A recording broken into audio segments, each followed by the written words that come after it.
Hope everybody is staying warm, although it hasn't been too cold so far, considering. Although I understand Yerushalayim is a little colder than where I live. But and as always, our learning today should be a continued refuah for all those who have been injured. It should be a zchut for our chatufim, for our hostages. And in this crazy world, it should bring about days of peace, Be'ezrat Hashem.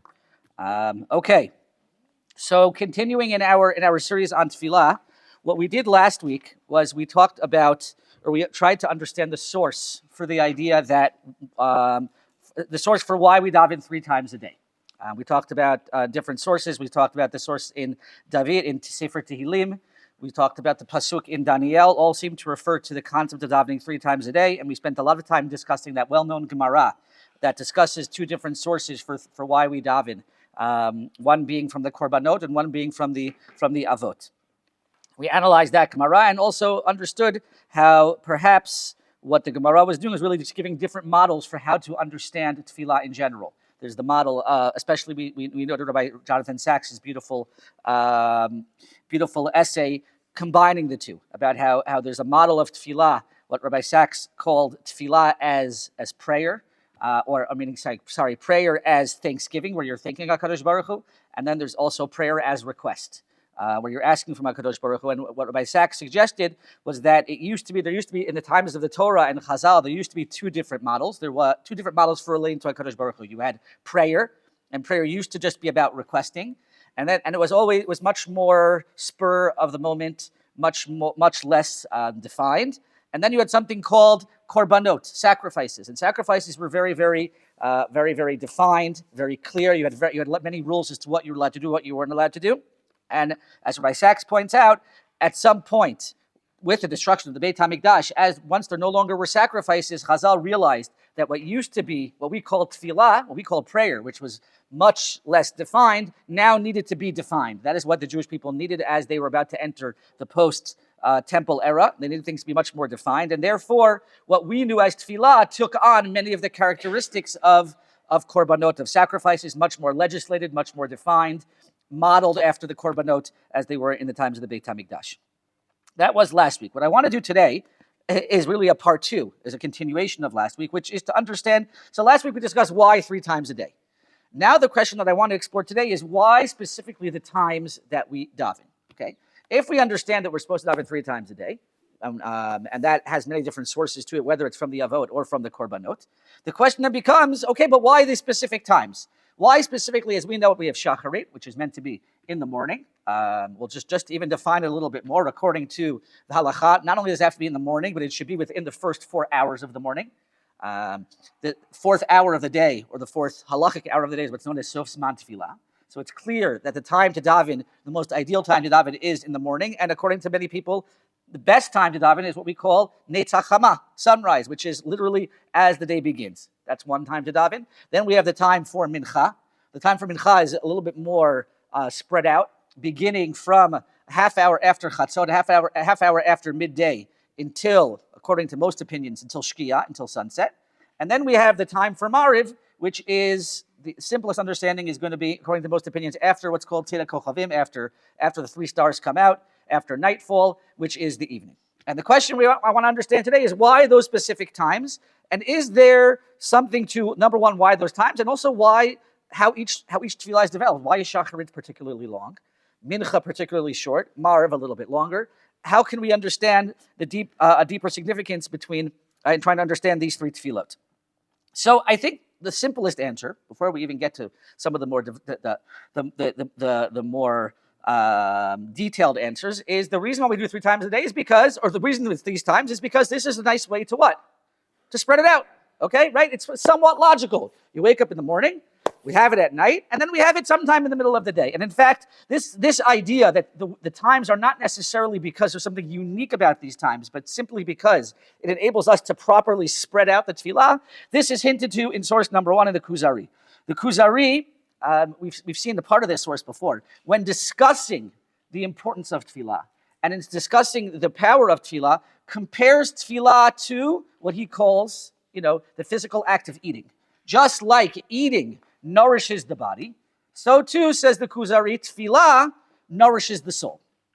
And what he says is that if looked at properly, tefillah is meant to be the main parts of our day. They should be the main anchors of our day, with everything else kind of leading us from one to the next. And that what we do is we daven, then we go through our life doing what we need to do in order to be productive people. But each time, as we get a little further from our last tefillah, what happens? Just like as you go further from your last meal, physically you become hungry. So too spiritually we become hungrier, and therefore we then need to take more time in the middle of the day to daven, and then we continue with that through to Mariv. Yes.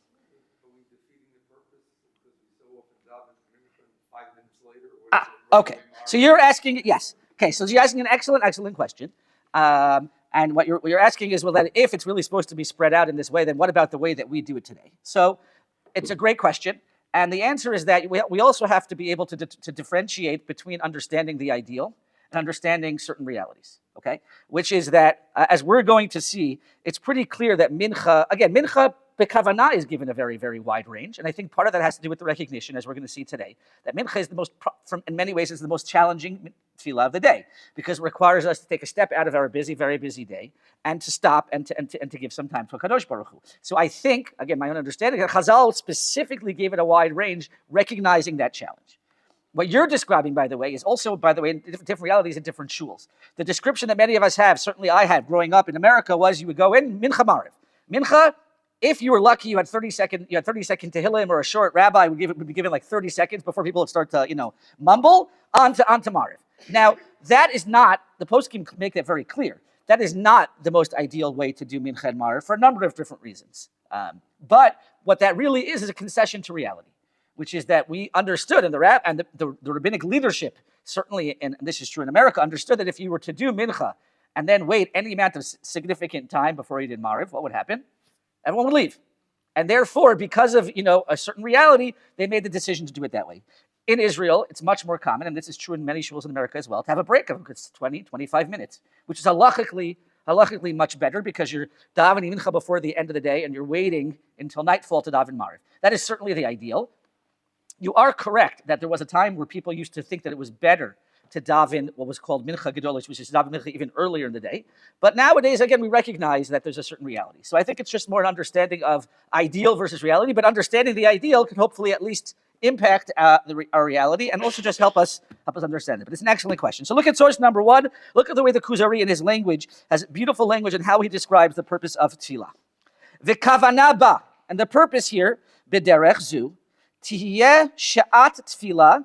In this way, the time of davening lechasid, for a pious person, should be kigari'in hazman upiryo. It should be like the fruit of his time, or garin, it literally means the seed of his time, meaning the purpose of everything that you do. Usha'ar hasha'ot tiyena lo kidrachim hamolichot el sha'azu. All the rest of your day should basically be leading up to the time that you daven. Shelivo'ah hu mitzapeh, ki al yada, and that's what you keep looking towards. Ki al yada hu midameh el ha'atzamim haruchaniim umitrachek min habehemiyim. And that, because through tefillah is where you reconnect with the spiritual aspect of who you are, and you're able to mitigate the physical aspect of who you are. And the ideal, says the Kuzari, should be that the tefillot should be, as they are, 3 different times of the day, where you're going from one, and as you go on in life, you continue, you're not moving just further away from one tefillah, you're moving closer to the next tefillah, and as time goes on, you continue to yearn for that time. Ukishem shehayulo shalosh itot hatfilah shebechol yom pri yomo, and just like, says the Kuzari, we have 3 times set aside to daven, which are meant to be the fruit of our day, which means basically the purpose of our day.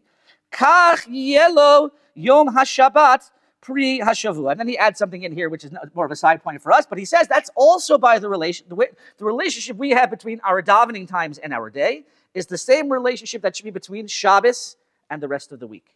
Just like tefillot are meant to be the time that are the highlights of our day, the purpose of our day. That's what tefillah is meant to be.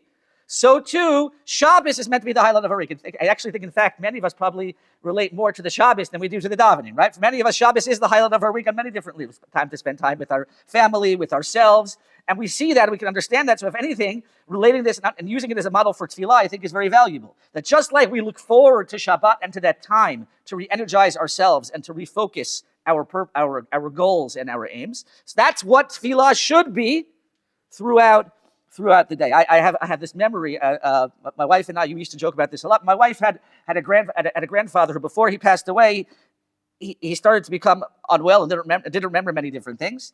But one of the things he was always focused on was, when's the next minyan? Not just Shabbos, when's the next minyan?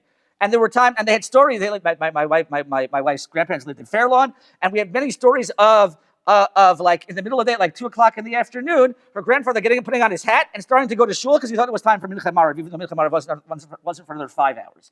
And we used to, obviously had someone take care of him, and he was fine. And we usuld to joke about it a little bit, that was the focus of his day. But on the other hand, it also reveals something very, very special, which is, in his older age, the things that were most important to him became clear and became a focus of what he was thinking about. He was always thinking about, when's the next minyan? Where am I going to daven mincha? Where am I going to daven mariv? Always constantly go on his way to shul in a certain way. And I think that's part of what we should learn from that. Continues the Kuzari, Ki yom ze mizman lehidabok b'inyan eloki. This day of Shabbat is meant to be a time to connect with God. V'kol avodat hachasid hi b'simcha lo b'kniya. And the whole service of a chassid is done with happiness and what you're looking forward to, as opposed to giving up something. V'hinei erech kol ele lenefesh hu ke'erech hamazon leguf. We're in the middle of source number 1. He says this value, this purpose of what tefillah brings to the soul is, as we said, is exactly what food brings to a person's body. Shekain tfilat ha'adam tova lenafsho kishem shehamazon toelet legufo. Because tefillah for a person's soul is like food to a person's body. V'chein birkat kol tefillah shorek al ha'adam ad she'at tefillah shachareha.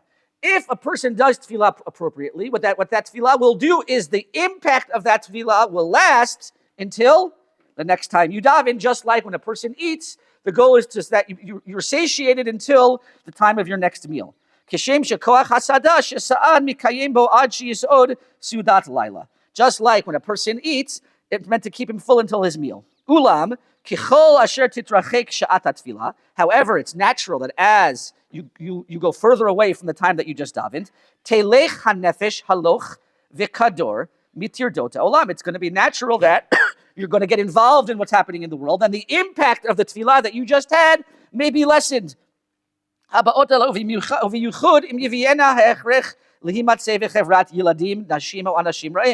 certainly if you're surrounded by negative influences, certainly whatever those influences are going to be, then that could impact you in a negative way. Certainly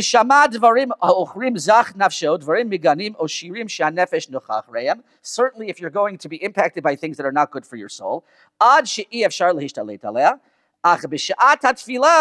But what is tefillah meant to be? Mitaher ha'adam et nafsho. It purifies a person mikol ma she'avar alea bein time, and helps you become purified from everything that you experienced.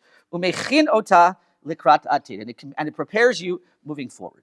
And so I think what the Kuzari here is highlighting, he doesn't say it explicitly, but I think his point is that why do we have it spread out in the three places that we do? Simply because that is the best way to spread out in order to give us the koach to continue reminding ourselves of what our goal and what our purpose is. Similar to meals, and similar to, as he describes it, what Shabbos is for the week, so too tefillot are meant to be on a daily basis. However, there are a number of other interpretations and commentaries who highlight something a little bit different. They say the purpose of the 3 times isn't just simply to spread things out, because you can spread things out in lots of different ways. They actually suggest that there's something significant about these 3 specific times that highlight very, very important themes that are important for us to keep in mind. The first one I want to share with you here is the Maharal. The Maharal in source number 2 has a beautiful explanation for why these specific times. So if you look, we're in source number 2, the end of the first line, the third to last word, v'yesh. V'yesh lish'ol. Lama elu shalosh tefilot bizmanim elu. Says the Maharal, he asks our question, why these 3 tefilot specifically during these times? V'yesh lefaresh al derech pshat. We can give the following explanation. Mipnei, ki ra'ui sheyishabed ha'adam atzmo el Hashem yitbarach ba'avodato, hein begufo, hein benafsho, ve'hein b'mamono.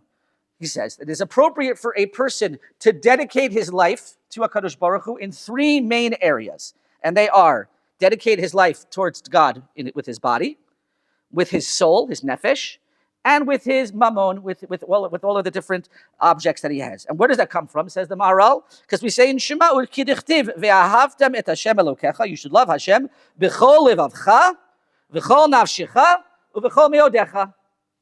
V'kvar hitba'er, says the Maharal, ki elu shlosha nirmezu b'pasuk v'ahavta. That these three, v'chol levavcha, u'v'chol nafshecha, v'chol meodecha, are hinted to in this pasuk. Gufo nirmaz b'chol levavcha. Your body is hinted to when it talks about your heart. The Chazal say that livavcha is, why is it livav? V'chol livavcha, it should be chol libcha. Libcha would be singular. Livavcha is plural. It implies you have two hearts. Who has two hearts? So say Chazal, bishnei yitzarecha. It's a reference to the two yitzarim that you have. You have a yitzer tov and you have a yitzer hara. And the person is meant to try to serve God both with his yitzer hatov and with his yitzer hara. V'yadua ki yetzer hara hu bigufo shel hadam. And says the Maharal, the yetzer hara, where does it sit? It is mainly sits in the body of the person. So says the Maharal, b'chol livavcha is a reference to a person's body, the physical part of who we are. And then you have uv'chol nafshecha. Afilu im notelet nafsho. Giving up your soul means you're supposed to serve God, even if it means giving up your life, giving up your soul. Uv'chol meodecha, says Chazal, afinu notel mamon. B'chol meodecha means all of your possessions, even if God takes all of your money. Okay, so this pasuk clearly hints to us that we're meant to be mishtabed, to serve God in our body, in our soul, with our body, our soul, and all of our mammon. Now just the next line. So now says the Maharal, each of the three tefillot and their times are meant to correspond to us dedicating different aspects of who we are. It's highlighted by each tefillah. Umipnei shebeshacharit sheina shel shacharit hi ariva be'adam biyoter. The morning tefillah. What does the morning tefillah represent? So he says, what happens in the morning? What is the hardest thing in the morning? That represents the hardest thing is getting up in the morning. Getting up in the morning, trying to get up. Ukra'o in Avot, they call it sheina shel shacharit. V'ka'asher adam yashen. If a person is sleeping, sheina shel shacharit, he's sleeping in the morning. V'chafetz v'ta'ev ha'adam liyot nimshach achar hasheina. And a person just has this just natural desire to what? Hit that alarm clock, turn right back over, and go back to sleep. Like I felt this morning. I don't know about you, but I felt this morning. Okay? So the morning represents the most physical part of man, because one of the most physical pulls that we have is in the morning to stay sleeping. So the fact that we get up in the morning and the first thing we do is we push ourselves out of bed in order to daven, that is being mishtabed. We are now basically giving ourselves to HaKadosh Baruch Hu with our goof. Just to read it inside. Achar sheina shehu gufani biyoter. One of the most physical things of humans is sleep. Ki ein lecha shehu gufani kimo hayashen. He says, I'll tell you how I know that sleeping is one of the most physical things that a person can do. Because according to Chazal, shelo nishar rak haguf. Ve'en hanefesh pol ha'klal. Because when we're sleeping, right, according to Chazal, our neshama, our nefesh, our soul is inactive. Right? There's also the Chazal that says that our neshama goes up to Shamayim. Whatever that means, we don't know exactly what that means. But it's clear that sleep is a physical activity more than almost anything else that we do. Ubeyarnu bazeh etzel sheina shel shacharit ayin sham. Okay, and he says I explained that elsewhere. V'tzarich lehitgaber ba'adam v'la'amod mishinato. A person has to fight his natural instinct, fight his bodily instinct to get up. Ulehitpalel ubazeh mishabed ha'adam gufo el Hashem yitbarach kasher gover al nafsho. And by doing that, by davening first thing in the morning, we're being mishtabed, we're committing ourselves to use our body to serve Hashem. So that's Tfilat Shacharit. Continues the Maharal, we're 3 lines from the bottom, in the middle of the line. Utfilat Mincha, which one would, if I were to ask you, which one would Mincha correspond to? There's 2 left. Your possessions and your nefesh. Which one would Mincha, possessions, exactly, work, right? We're stopping to work. Uve Mincha, Tfilat Mincha, hi be'ikar hayom, It's during the middle of the day. V'ha'adam bizman hazeh mit'asek ba'asakim asher la'adam biyoter v'hu poneh me'asakav el hatfilah. What are you? You're so busy, and even as somebody who is zocha, has the privilege to be involved in Jewish communal work, you'd think Jewish, that should be the easiest. You're doing Jewish stuff anyway. But when you're busy, when you're accomplishing, when you're in the middle of whatever you're doing, there's always 5 more minutes. I'll go daven after this, or I'll daven then, or I'll daven then. To stop what you're doing, certainly if you're in the world of business or in the world of any other kind of profession, to stop what you're doing and take time is very, very hard. And certainly if it might come at a cost to certain people in terms of their business, in terms of different activities that they might be able to do, they might have to give up on because of davening, or certainly davening with a minyan. Ubazeh mishabed mamono el Hashem yitbarach. And through that, he is mishabed, he's using his money and guiding it towards HaKadosh Baruch Hu. V'kasher hu ba'erev, what happens at night? Asher hadam kvar hu yagea min ha'asakim. You get home, it's the end of the day, and you're just drained.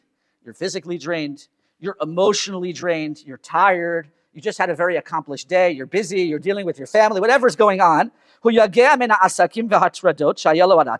He's busy and drained from everything he's been dealing with until that time. What do you want? You just want to rest. You want to chill. You want to sit on your chair and you want to just read the newspaper, look at your phone, relax, spend time with family, whatever it's going to be. V'davar zeh shayach lenefesh, and that's a nafshi. That's part of your soul. Lefisha nefesh hi ba'alat milacha u'ba'alat tnuah. The soul is what it causes the activity in the at least in the world of the Maharal. U'kamoshi be'er pamim arbei davar zeh. U'balayla hi mivakeshet hamenucha. And at night, what do you want? You want to just rest. So to then get up and go out to shul and daven, or even just to get up and daven wherever you are, that requires mishtabed your nefesh, mishtabed your soul. Ulefikach amru chachamim shelo lishan ba'erev kodem tefillah. And that's why Chazal say you shouldn't go to sleep at night before you daven. V'gam lo yochal v'yishter. You tell also ideally you shouldn't eat. There is a halacha that you're not necessarily supposed to have a meal. Even eating dinner before Mariv you shouldn't do, unless nowadays we say that if you set an alarm clock or if you have a set time that you go to daven, then we're not worried that you're going to forget. But it used to be the times when they didn't have set times, they didn't have alarm clocks, they would tell you that you weren't allowed to eat your meal until you davened, because we were afraid that if you started your meal, you would get distracted and forget to daven. By doing this, you bring mishabed your nefesh to Hashem. Shu yagea min hatznuah u'mevakesh hamenucha ve'im kol zeh mishabed nafsho u'mitpalel.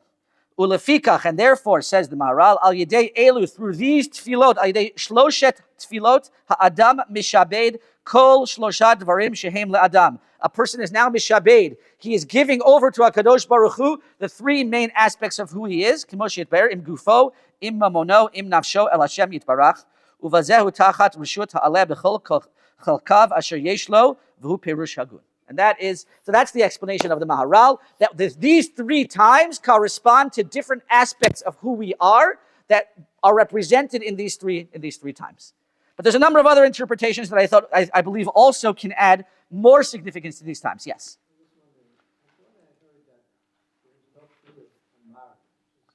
Excellent question. The answer is yes. That'll actually be the next class. Next week we're going to start doing something on Hanukkah. But the next class we have on Tefillah is going to be a discussion about the halachic aspect of Mariv. You are correct that it is a whole discussion in the Gemara whether Mariv is a reshut or a chova, whether it is an obligation or it is just optional. Right? Or in our terminology, is it just an opportunity or an obligation, as we discussed earlier? It's an excellent question, and yes, we'll get into that whole. The answer is that fundamentally the Gemara paskins that it is reshut, it is not obligatory, but the Rishonim point out that we accept it upon ourselves as a community as an obligation, and therefore nowadays it is something that we kind of take upon ourselves as an obligation, but it is separate, it is different. And in fact, you're going to see references to that point as well today as well. So it is on a different level. Mariv is certainly on a different level for all the reasons that you've raised, and it's a very good question. We'll see it in more detail. Okay, source number 3. Rabbi Yitzchak Kirzner has a beautiful sefer called The Art of Jewish Prayer, where he also highlights the significance of the specific times of the day. So I'll read it with you again, to lend more significance to why we daven when we daven. Our sages ordained that we are supposed to pray 3 times a day, in the morning, in the afternoon, and in the evening. The reason is that we need to include God in our lives at different times throughout the day. When we arise in the morning, we need to go into the day knowing that each day is a gift, which God graciously gives us. So there's significance to starting our day with tefillah. This awareness results in our relating better to people during the course of the day. It sets the stage for our being ethical in our business and personal dealings, and for our being appreciative of what we have. Once we realize, excuse the typo, that everything we have is a gift from God, we want to dedicate our resources to developing spiritual goals rather than misusing our resources. The whole experience of the day thereby becomes one in which God is actively involved. So Shacharit, says Rabbi Kirshner, is meant to set the tone. It's not just getting up and davening because it's the first time to do it, it's the easiest thing to do. We do it first because it helps set the tone for what we're trying to accomplish throughout the day. It keeps us on focused on what is important. In the middle of the day, second paragraph in source number 3, it is easy to get caught up in our ability to create and to control the world, that there is a danger that we will forget there is also a God, right? So the idea of doing it in the middle of the workday is not just so that we are mishabed ourselves, but we recognize that everything comes from God. While we are busy working, it is easy for us to feel that everything we accomplish is due to our efforts alone. We are therefore required to pray the afternoon service at a time when we need to drop everything we are doing in order to pray. Doing this makes a powerful statement that even in the midst of our creativity, we recognize that our success and creative abilities are also blessings from God. The evening prayer teaches us the concept of faith and belief. Even if we haven't accomplished everything, but we end our day thinking, where did this day go? We end our day thinking how much more I could have done. There's so much more I'd like to do. So he says, even if we haven't accomplished everything we wish to do, there will be new opportunities for accomplishment tomorrow. And therefore, the 3 times enable us to take advantage of these times and highlight important aspects and messages that are important for us in our daily lives. These 3 critical elements, the opportunity of the day, recognition that our creativity and power are blessings from God, and faith, help us share our life experiences with God. If we prayed only when we felt like it, there would be times when we would be far removed from prayer, right? As we've discussed, if you only davened when you wanted to, many of us would have long ago stopped davening on a consistent basis, and who knows what would have happened to tefillah. And we would not make necessary effort to recognize God's involvement. By pushing ourselves to do this 3 times a day, it reminds us of all of these different aspects that are important to our day. The next interpretation, which a number of commentaries mention, is the one that was highlighted, that was mentioned last week. And they point out to the fact that the 3 times of the day are not just by coincidence, but rather the 3 times that we daven correspond to the change in, I think you would want to mention this last week, the change in nature around us that occurs at those moments. Okay, look at the Radak. The Radak in source number 4, we'll see the Radak, and then he really highlights something that many Mefarshim say. Why does the pasuk in Tehillim say Erev Avoker? We're supposed to daven. The pasuk in Tehillim mentions Erev Voker v'Tzarayim. So says the Radak, Erev Sof Hayom She'avar Utchilat Laila. Erev represents the transition when we go from the day to the night. Uboker, and Boker is the beginning of the day. V'Tzaharayim Chatzi Yom, it's midday. Ve'elehem itei tefillah. Why are these the times of tefillah? Shetzarich Adam lehodot la'el kishehayom mishtaneh. A person needs to thank HaKadosh Baruch Hu at moments when the reality around us, the nature around us begins to change. We go from, if we're starting with Mariv, when the day becomes night, the next day, when the night becomes morning, and Mincha time changes when the day after midday, after Chatzot, when it's a less obvious change, but there is a shift as we've now gone from the first half of the day, shifting to the second half of the day, where the sun now goes to the other side and begins the process of setting. And in fact, this is Kineged Shlosha Pamim Shayom Mishtanet, right? To 3 times that the day, and this is actually based on a Yerushalmi. This isn't just something that the Radak made up. Look at source number 5. Meheichan lamdu shalosh tefilot. Where do we get the idea to daven 3 times a day? Rabbi Shmuel bar Nachmeni Amar Kineged Gimel Pehamim She'ayom Mishtaneh. It corresponds to the 3 times that the day changes al habriot for the people. B'shachar. Why? In the morning, Tzarich Adam Lomar, Moda Ani Lefanecha, Hashem Elokai Velokei Avosai, Shehotzeitani Me'afela Liora. We need to thank Hashem that He took us out of the darkness and brought us to the light, the morning. B'mincha Tzarich Adam Lomar, and mincha, a person needs to say, Modeh Ani Lefanecha, Hashem Elokai Velokei Avosai. Thank you, Hashem, Kishem shezichitani lirot hachama b'mizrach, just like you gave me the opportunity to see the sun in the east. Kach zachiti lirot b'marav. So too, I have the zchut to see it also in the west. Ba'erev, and what do we say at night? Tzarich lomar, Yehi ratzon milfanecha Hashem Elokai v'Elokei Avosai. Kishem shehayiti ba'afela, just at night you say, just like I was ba'afela v'hotzeitani le'ora, just like I was at, you were able to give me this chut to go from darkness to light. Kach totzieni me'afela li'ora. So too, you should take me from darkness to light again, meaning that I should be able to go through the evening and survive the evening and be able to see the next day. And so this Gemara just hints to something important, which is that the davening times are set to be not just for whatever messages we talked about until now, they're meant to be at times of change. Now, why would it be times of change? What we haven't really discussed here is why. Why do you think Chazal would pattern the timing of tefillot to be at times of change, when the date shifts? Any ideas? It's okay. It's okay. No, don't worry. Yeah. Background music. We got you. Yes, what do you think? That it's a time when we need to be reminded of what to do. In other words, there were no alarm clocks, there were no way of knowing. Okay, interesting.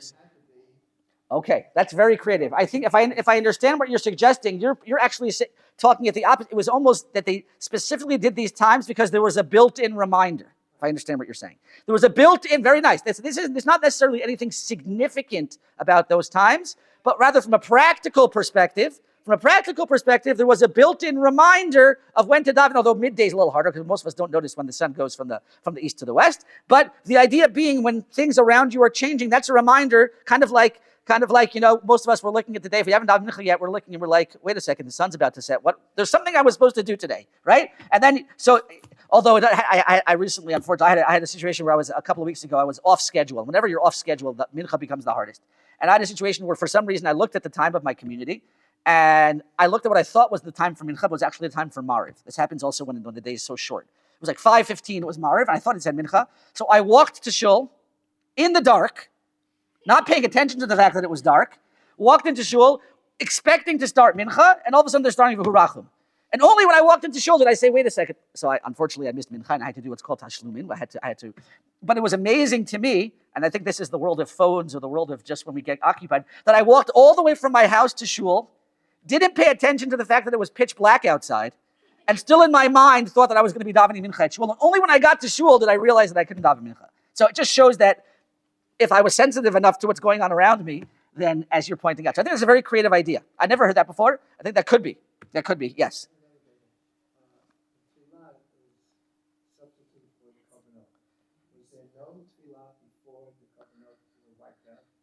No, so that's an excellent question. That's what we saw last week. Rabbi Sachs pointed out that there was something called tefillah. It was a very different type of tefillah, different model. It was much less defined, much less rigid, like it is today. And Rabbi Sachs at least suggests that there certainly was a concept of tefillah, that we know. And Rabbi Sachs' theory was that there was something called tefillah which was much more spontaneous, and korbanot were rigid. And then when the destruction of the Beit HaMikdash, tefillah adopted the model of korbanot, which making it much more rigid and defined because of what we needed. But that's a good question. But that's an interesting idea. Yes.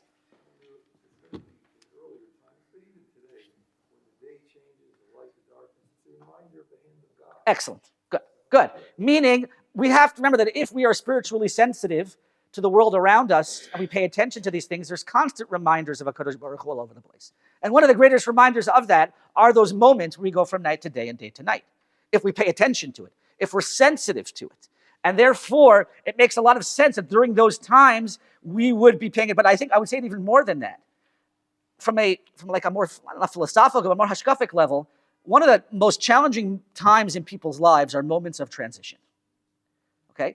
And moments of transition, whatever transition it's going to be, from whatever was going to happen in lives, and I'm seeing this as a parent of young children who are now getting older, and even transitions going to high school, certain things like, all transitions going from this school to that school, this and that, the transitions are challenging for us. And when we generally tend to reach out to HaKadosh Baruch Hu and yearn that comfort is during those moments of transition. So it could be that symbolically, more than what you're saying, which I believe is correct as well. What Chazal are highlighting here is that when are the most appropriate and the most powerful times for tefillah?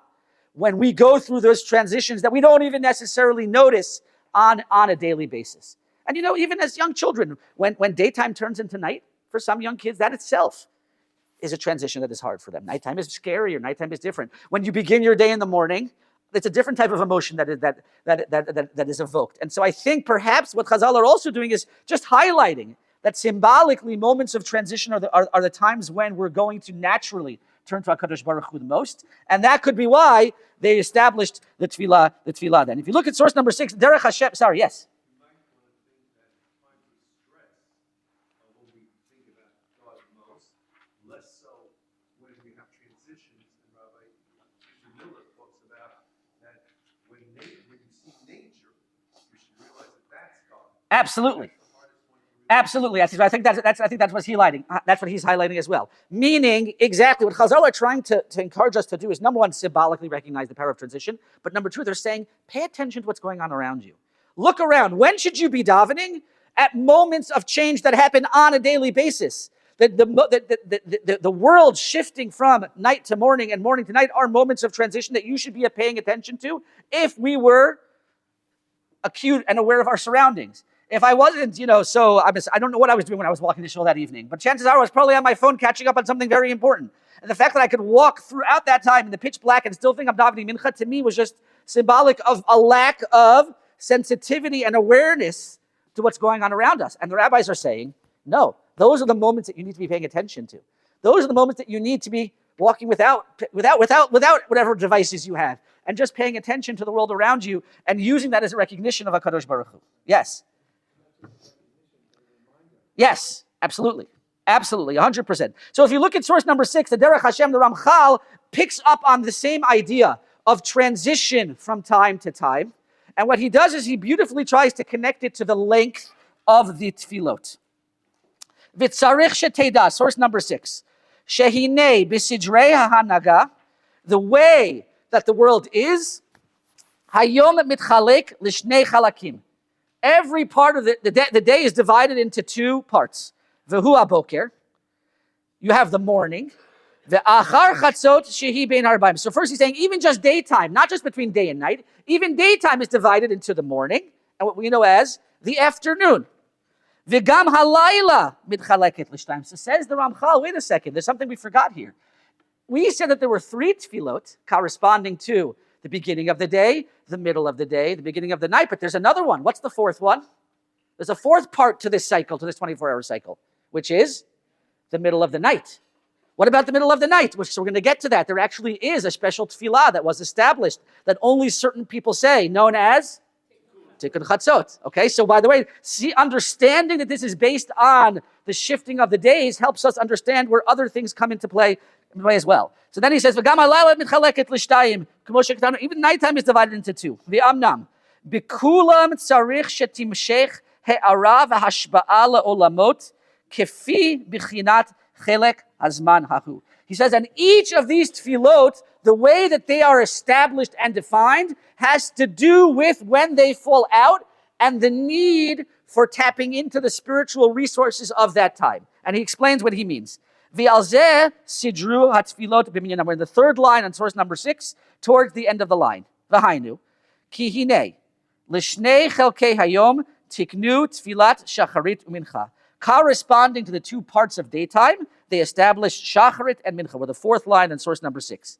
V'hinei baboker shehu zman hitchadesh hashefa. What happens in the morning? That's when the world becomes alive. The shefa, all of what we're meant to happen in the world that's supposed to come down into the world, all the spiritual resources that are meant to come at the beginning of the day, when do they come down into the world? In the beginning of the day. It's a day of awakening, a day of a new beginning, a day of becoming, a time of becoming enlightened and everything coming down. Tiknu haseder ba'arucha. Because that is the time when everything, the world is now beginning anew in the morning. That's why you have the longest tefillah. Because that is when you're tapping in to all of the spiritual resources that are coming into the world to begin your day. Ach lechelek hasheni shel hayom, the second part of the day, shenimshach acharishon, mincha, which is coming only a few hours after shacharit, Lo yitztarech ela ktsat hishtadlut lahashlamat ha'inyan kefi chelek hazman hahu. Why is mincha so short? Says the Ramchal, because mincha isn't by itself. Mincha is really just a quick reminder of everything we already did when? In the morning. So we daven in the morning. That's when we're supposed to start the day with the long tefillah to tap into the spirituality of the beginning of the day. And then mincha, we just need a little bit of a quick reminder. By the way, don't forget about all those important things. And therefore, that's when the shift in the day is the smallest, or the shift within the cycle is the smallest. And therefore, we need something small. 1 second, I'll get to your question or comment. And therefore, that's why it's the small. Lahashlamat ha'inyan kifi achilek hazmanahu. Ubalayla, at night, liyot binyan yoter chidush. Since at nighttime, the shift from the end of the day to the beginning of the evening is a bigger shift, and we're further from our first tefillah. Since we're entering the nighttime, there's a bigger shift than there was midday, between the afternoon and the morning. Al kain tiknu seder yoter arucha shel mincha v'hainu bibrachot v'kriyat shema ach katzar mishel haboker ki al kol panim kvar hashefa nimshach uva mehaboker. What he says is, why is Mariv longer than mincha but still shorter than shacharit? Because on the one hand, there's a bigger transition in Mariv from the end of the day to the nighttime than there is at mincha time. But you still have some of the power of shacharit. You're still building off of shacharit. And therefore, at Mariv, they have Birkat Kriyat Shema, they have Shema, Birkat Kriyat. It's longer, but it still doesn't, but it still builds off of shacharit. And that, he explains, is why we have the length of the tefillot that we have. Yes? Mincha corresponds to Yitzchak, who was Bura and who had only one parsha dedicated. Excellent. So good. What we are going to see soon, is that a number of other, we haven't gone to that yet, but some of the other interpretations are good, not specifically that exact point, but there are a number of interpretations that fascinatingly try to connect each of the tefillot in their times to, as you just pointed out, the avot, and we're going to get to that. We're going to get to that very shortly. But yes, exactly. Meaning there's more symbolism here than we're even suggesting. So what we saw here from the Rachal is not just that we're tapping into the change of the time of the day, but basically the length of each of the tefillot correspond to which time it falls out. And he then goes on to talk about Tikkun Chatzot, and he adds that there's something else called Tikkun Chatzot, which is another tefillah that's added at midnight. But because most people wouldn't be able to handle getting up in the middle of the night, it only became something that certain yechidim do, have the minhag to do. But it's fascinating to see where Tikkun Chatzot fits in with the framework of the tefillot that we have today. It's not just, I've always thought Tikkun Chatzot is like just this random thing that, like, in the middle of the night, but to see it as part of the framework is an important thing as well.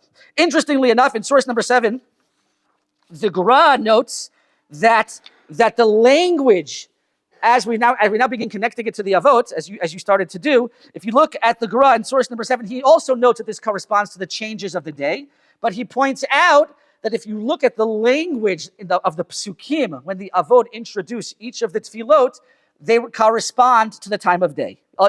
You'll see what I mean in 1 second. Source number 7. Az telech, ki hayom nechlak lebez, yom v'layla. Day is divided into day and night. V'hayom be'atzmo nechlak lebez. And the day itself is divided also, boker v'tzarayim. Aval ha'erev ino nechlak. But he says the erev is not divided, even though we saw that according to some sources it is divided. But then he says, v'chein hein gufat gimel tefillot. And these are the 3 tefillot. Boker, since the morning is a time of renewal, hu wazman ha'amida. It's when you're getting up. V'hachzarat hanishamot laguf. It's when our souls are returned to our body. Therefore, when the pasuk describes Avram davening shacharis, what does the pasuk say? V'lachein etzel Avram k'tiv el hamakom asher amad sham. Because the description of shacharis is getting up, standing up, being a part of what we're doing, and that it corresponds to asher amad sham. What about the tzarayim? Uvatzarayim, uvizman ha'alicha. It's when we're moving, we're doing everything. We're moving and shaking. It's when we're in business. We're constantly on the move. What's the language the pasuk uses for Yitzchak when he describes it? It says, "Vayetze Yitzchak lasuach basadeh." Yitzchak went out to highlight the fact that mincha is daven during a time of movement, and laila at night. That's when we daven mariv. Huzman hashchiva. That's when we are resting. And the pasuk says, "Vayolen sheba Yaakov Avinu." When it describes Yaakov developing the tefillah, it says Vayolen Sham, and he rested there. So the Gemara already is pointing out that the language in the psukim are already highlighting and corresponding to the different tefillot.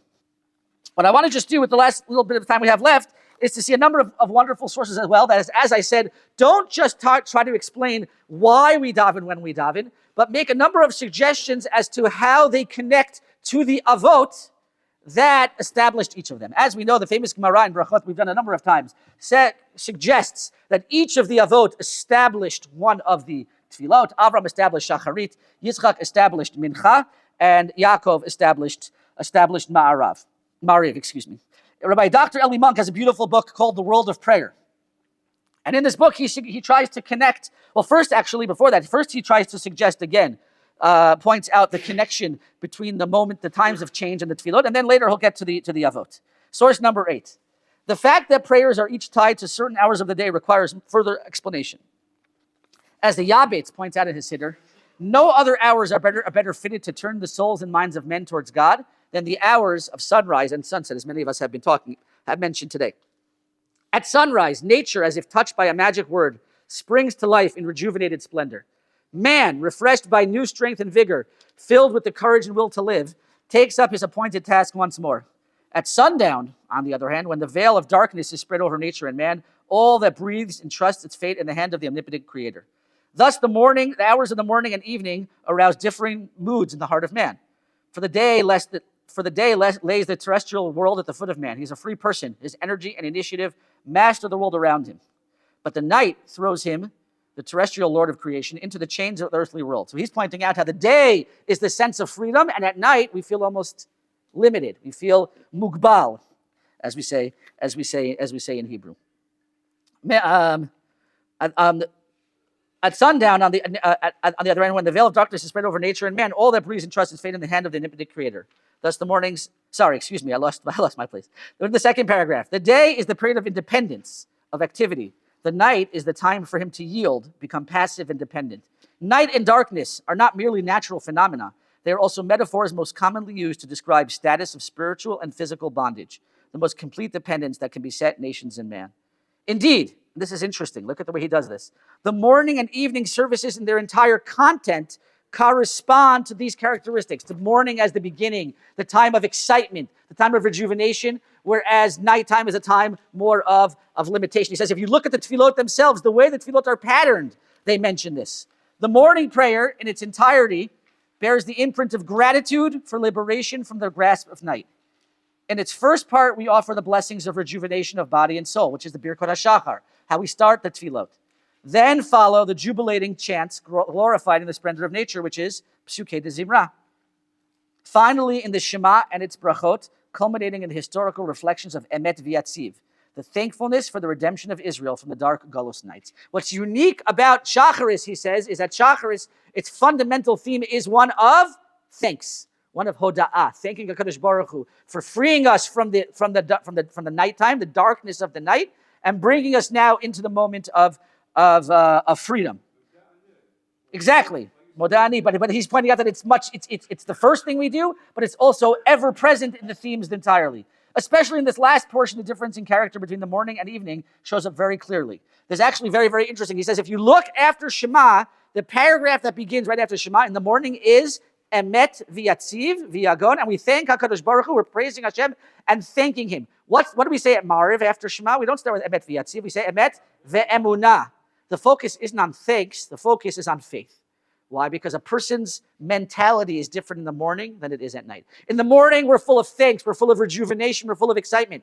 In the nighttime, as we begin to enter the time of darkness, what do we need to rely on? What do we need to hold on to? Our faith. Okay? As the famous pasuk says, Lahagid baboker chastecha ve'emunatcha baleilot. In the morning, and morning doesn't just mean literally in the morning, it's symbolic of morning, which is when things are clear, when things are as clear as day. Then, lahagid baboker chastecha. In the morning, we can talk about God's goodness. When we're able to see things as clear as day, then, lahagid baboker chastecha, we can praise Hashem and thank Hashem. And that's the morning tefillot. What do we need at night? At night, which represents not just physical night, but represents a time when there's darkness in the world, when things are not clear to us, when we have trouble understanding things. What do we hold on to? Emunatcha balelot, holding on to our emunah.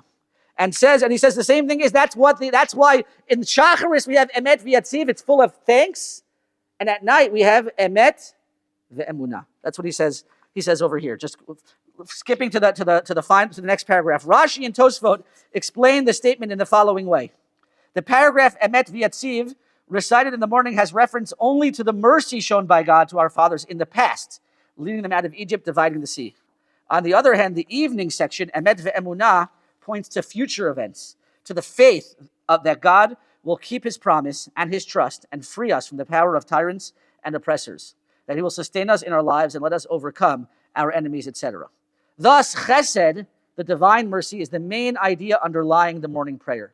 The blessing specifically set for the morning, Gomel Chasadim Tovim, hints at this.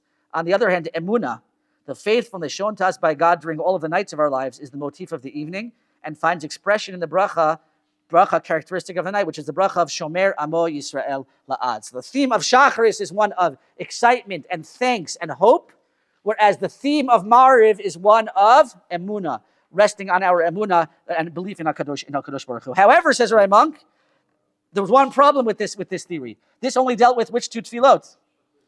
Shachar and Mariv. What's missing? Mincha. So continues Rabbi Monk, however, these considerations ignore the third prayer, the Mincha of the afternoon. The simple contrast between the morning and evening proves inadequate to take it into account. A more detailed inquiry is necessary. The prayers of the three patriarchs offer us a starting point. According to tradition, Avram inaugurated the morning prayer, Isaac the Mincha, Jacob the evening. The earthly fate of each of them closely corresponds to each of these three times of the day. He says, if you look at each of the avot, their lives correspond to the time of day of the tefillah that they established. Avram's life was like the rising sun, he says, that waxes ever brighter. Blessed with abundant success in all his undertakings, he stood alone, facing the entire world and summoning it to the altar of one and only God. Yet he was never envied nor hated, but highly revered as Nasi Elokim. If you look at Avram's life, Avram was highly successful. And as we see from this conversation with Bnei Chet, Nasi Elokim ata b'sochenu. He was Nasi Elokim. He was recognized by those around him for everything he had done. Isaac, and therefore corresponds to the morning of hope, of excitement. During Isaac's life, the light begins to grow dimmer. The sun, which had shone for his father, had passed the zenith and had begun to descend. Isolated in account of his walking with God, he was greeted only with envy by his contemporaries for the divine blessings he received. He had to withdraw from himself and his house. And if you follow Yitzchak's life, it mirrors much of Avram's life, but without much of the success that Avram had. Although he was materially successful, but in terms of his impact and the way people looked at him, he had much less of an impact, and he had meant much more people were looking at him in a different way. And as he points out, the phrase "Kiger Yezaracha," which was said to Avram, really began. When did Avram's offspring begin to become the other?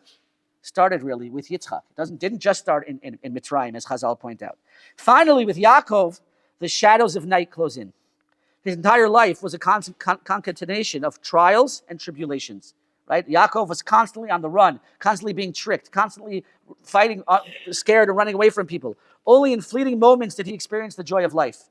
Yet all three patriarchs, much as their lives differed, and this is the key, found the way back to God in prayer. Each of them, despite having different life experiences, they each found a way to be metaking the tefillah.